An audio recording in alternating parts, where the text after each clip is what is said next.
ধাম জয় গুরুপীরানন্দের জয়। আবার নতুন একটা ভিডিও নিয়ে চলে এলাম, যেটা হচ্ছে একজনের কোশ্চেন ছিল, একজন না দুজনের কোশ্চেন ছিল যে বেলকাঠের মালায় শিবধামের মন্ত্র মহামন্ত্র সব জপ করা যায় কি না। আরও একজনের কোশ্চেন ছিল লক্ষ্মী বন্ধনটা কি যে কোনো বক্সে রাখা যায় নাকি শুধু কাঠের বক্সে। তো সেই টপিকে ভিডিওটা নিয়ে এসেছি, গুরুদেবের থেকে আমি জিজ্ঞেস করে নিয়েছি।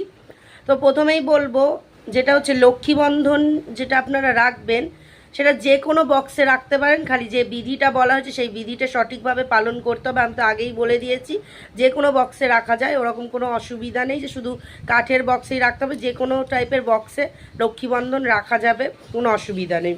আর সেকেন্ড যেটা বলবো, বেল কাঠের যে মালা বা তুলসীর মালা বা রুদ্রাক্ষর মালা, যে কোনো মালাতে শিবধামের মন্ত্র জপ করা যায়। শিবধামের যা যা মন্ত্র আছে যে কোনো মালাতে জপ করা যায়, কিন্তু আপনারা যদি রুদ্রাক্ষের মালায় জপ করেন তাহলে বেশি ভালো ফল লাভ হয়। তাছাড়া অসুবিধার কোনো কারণে যে কোনো মালাতে জপ করা যায়। চেষ্টা করবেন রুদ্রাক্ষর মালাতে জপ করলে শিবধামের মন্ত্রগুলি বেশি ভালো ফল লাভ হবে। তাছাড়া যাদের যা দীক্ষা মন্ত্র আছে, যারা যেভাবে যে মালাতে জপ করে সেটা তো তারা করবেই, কিন্তু শিবধামের মন্ত্রগুলি রুদ্রাক্ষে করলে ভালো হবে। কিন্তু আপনারা অন্যান্য যে মালা রয়েছে তাতে করতে পারেন, সমস্যা কিছু হবে না। ভালো ফল লাভের জন্য রুদ্রাক্ষ মালায় করতে হয়।